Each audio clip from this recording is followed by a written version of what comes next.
Baik, anak kita akan melakukan pencatatan dokumen 13, transaksi dokumen 13, yaitu berupa dokumen pemakaian bahan penolong.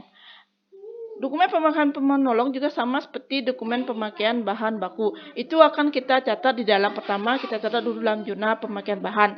Selesai kita catat dalam jurnal pemakaian bahan, maka yang kedua baru kita catat di dalam kartu persediaan bahan penolong untuk keju, plastik kemasan, dan kotak kemasan. Itu masing-masing item dimasukkan sendiri.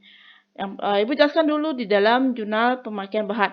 Karena ini produknya kita olah akan menjadi produk jadi ya, belum jadi produk jadi, berarti baru dalam mengolah bahan untuk kita jadikan sebagai produk jadi. Maka di dalam jurnal pemakaian bahan nanti keterangannya adalah kita gunakan sebagai pemakaian bahan penolong P susu keju.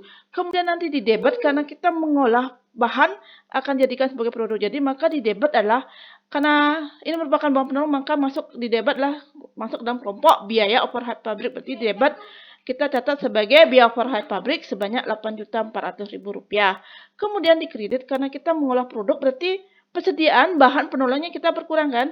Karena berkurang berarti di kredit kita catat dalam persediaan bahan penolong itu berkurang sebanyak Rp8.400.000.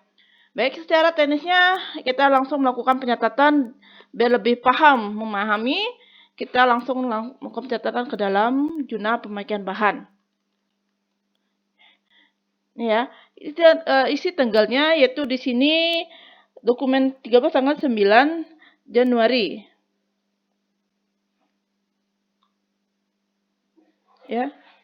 9, kemudian dengan nomor dokumen BP 02, kemudian keterangannya pemakaian BP.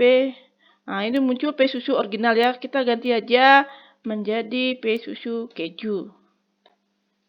Ya. Kita dah. Kemudian di kolom debit.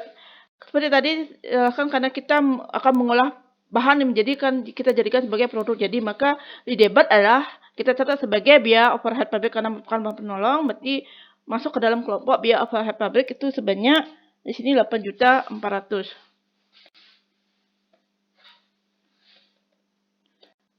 Kemudian di kredit persediaan bahan penolong itu berkurang sebanyak 8.400.000. Oke, sudah ya.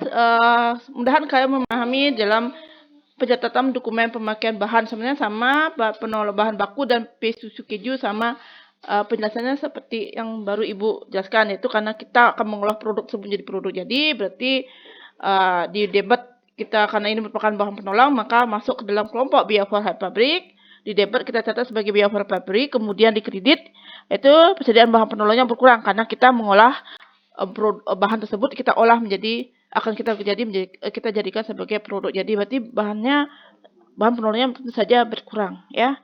Oke, setelah saya di dalam jurnal pemakaian bahan, kita langsung ke dalam kartu persediaan bahan penolong, yaitu yang pertama berupa keju. Kita buka persediaan bahan kejunya. Pertama kita isi tanggal dulu. Bentar ya, ini ada data yang Ibu hapus dulu sebentar. Oke, sudah. Ibu lanjutkan ya. Tanggal 9 itu dengan nomor bukti BP 02. Kemudian keterangan adalah pemakaian BP PY susu itu keju. Sebanyak karena kita memakai berarti bahan tersebut kita keluarkan. Berarti keju kita keluarkan sebanyak 400 kg. Dengan harga fresh yaitu 7.500. Jadi total pemakaian bahannya sebanyak 3 juta rupiah. Kemudian saldonya di kolom saldo kita berkurang karena kita sudah gunakan produk bahan tersebut, berarti berkurang. Persediaannya tinggal lagi 500 gram, kemudian harga price-nya 7.500. Jadi total persediaannya tinggal lagi 3.750.000 rupiah. Kemudian yang kedua itu kita tetap pada yang kedua adalah untuk plastik kemasan ya. Ini tanggal sama, kemudian nomor buktinya sama, BP 02, kemudian keterangannya pemakaian bahan penolong P susu keju ya. Ini udah muncul, Ibu ganti saja original menjadi keju. Kemudian tinggal kita masukkan ke dalam, sama ya. Karena memakai berarti kita nih, maaf ada data, Ibu hapus dulu di kolom saldonya. Oke. Ini karena kita memakai berarti di sini di dokumen kita memakai sebanyak 20.000 pieces. Kemudian harga price-nya 200. Totalnya persediaan menjadi 4 juta. Total pemakaian menjadi 4 juta. Kemudian persediaan yang kita miliki sudah dipakai berarti berkurang. Jadi 1.500 pieces yang kita miliki. Kemudian harga price-nya 200, total persediaan menjadi Rp300.000. Kemudian yang ketiga adalah kotak kemasan. Kita buka kartu persediaan kotak kemasannya, tanggalnya sama, nomor bukti sama, kemudian juga keterangannya sama. Pemakaian bahan penolong susu keju, ini sudah muncul original, kita ganti originalnya menjadi keju. Oke. Kemudian sama kita catat dalam kolom pemakaian karena kita menggunakan kotak kemasan, kita gunakan sebanyak 400 box. Kemudian harga price-nya 3.500.